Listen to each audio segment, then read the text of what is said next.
Municipal కార్పొరేషన్లో పనిచేస్తున్నటువంటి 58,000 పైన ఉన్నారు.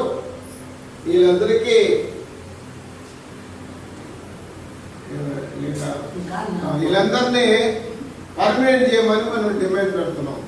అట్లాగే కనీస వేతనం ఈరోజు మార్కెట్లో ఉన్నటువంటి నిత్యావసర వస్తువులకు అనుగుణంగా 26,000 రూపాయలని మనం డిమాండ్ చేస్తాం.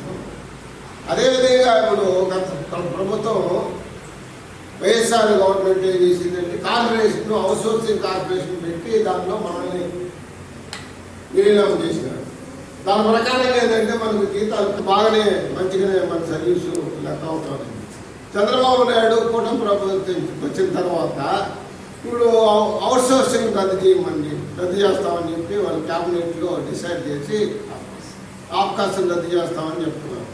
మాకేం అభ్యంతరంలా. అయితే జీతాలు ఎవరు ఇస్తారు, కమిషనర్ ఇస్తారా? మేమేమని చెప్తున్నాం అంటే మా డిమాండ్ ఏంటంటే ఆబ్కాస్ని కొనసాగించాలి. 26,000 రూపాయలు కనీస వేతనం వాళ్ళకి ఇవ్వాలి. ఉన్నటువంటి కార్మికుల్ని ఆబ్కాస్ని కొనసాగించాలి. మరణించిన రిటైర్డ్ అయినా వాళ్ళ ఇంట్లో ఉద్యోగాలు ఇవ్వాలి. మా డిమాండ్ అది. ఆ డిమాండ్ ఇంతవరకు డిస్కస్ జరిగింది, చర్చ జరిగినాయి.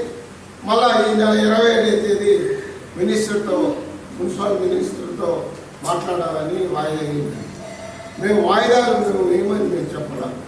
మాకు గత గవర్నమెంట్లో వచ్చినటువంటి అగ్రిమెంట్ స్ట్రైక్లో ఒప్పందం ఆ మేరకు కావాలి ఇవ్వాల్సినటువంటి సర్క్యులర్ జీతాలు ఇప్పుడు మార్కెట్లో ఉన్నటువంటి ధరలకు అనుగుణంగా జీతాలు నిర్ణయించమన్నాం.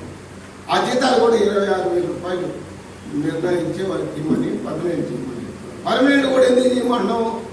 అందరికి వయసు అంతా అయిపోతుంది, ముసలాలు అయిపోతున్నారు.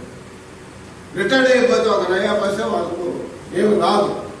పిఎఫ్ఈఎస్ఐ కూడా సక్రంగా జమ కావడం లేదు. జమాయిలు కూడా రిటైర్డ్ అయితే చనిపోతే ఇవ్వడం లేదు.